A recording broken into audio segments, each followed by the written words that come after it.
כיף לראות את כולם שחזרו, אני לא אחפור הרבה, למדתי מאלון לא לחפור הרבה. אז אנחנו נעשה את זה קצר, יש לנו הופעה כאן מאוד מאוד מיוחדת, רק אם אפשר כמה שיותר אחורה כי זה מסוכן קצת. זהו, אז ללהקה הזאת קוראים אלגוריתמוס. תנו להם, ביי. חבר'ה מוכשרים עם הופעה שנקראת פאזל, הם מגיעים הישר מהמבורג, הם הופיעו בהמבורג, הם מופיעים עוד חודשיים בקונגרס במילאנו, אז באמת הם ככה חבר'ה מהארץ שלנו שחורשים את העולם. זהו, מי שרוצה להצטרף אליהם למילאנו, יש ככה כל מיני חבילות ודברים מגניבים, מי שרוצה להצטרף אליהם להופעה ובכלל לחוות קונגרס בחול, מוזמן לפנות אליהם אחרי ההופעה, הם ישמחו לתת פרטים כדי להגיע עם משלחת מכובדת. זהו, אז בואו נקבל אל הבמה להקת אלגוריתמוס, כפיים!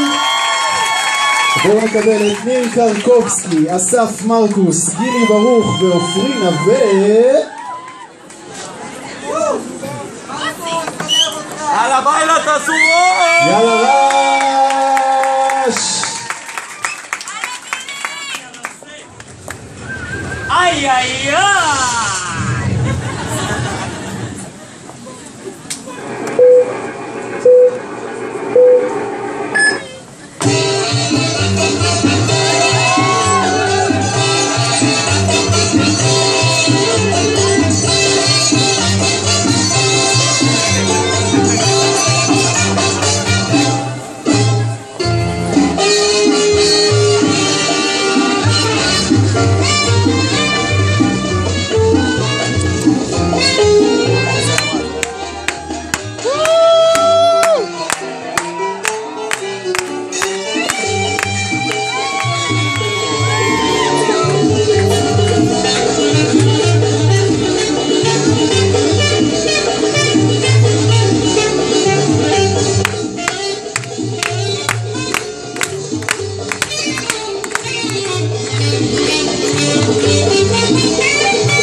חברים, תנו להם כפיים, תנו להם הרבה כפיים. עופרי נווה, גילי ברוך וניר קרקובסקי ואסף מרקוס, להקת אלגוריתמוס. איזו הופעה.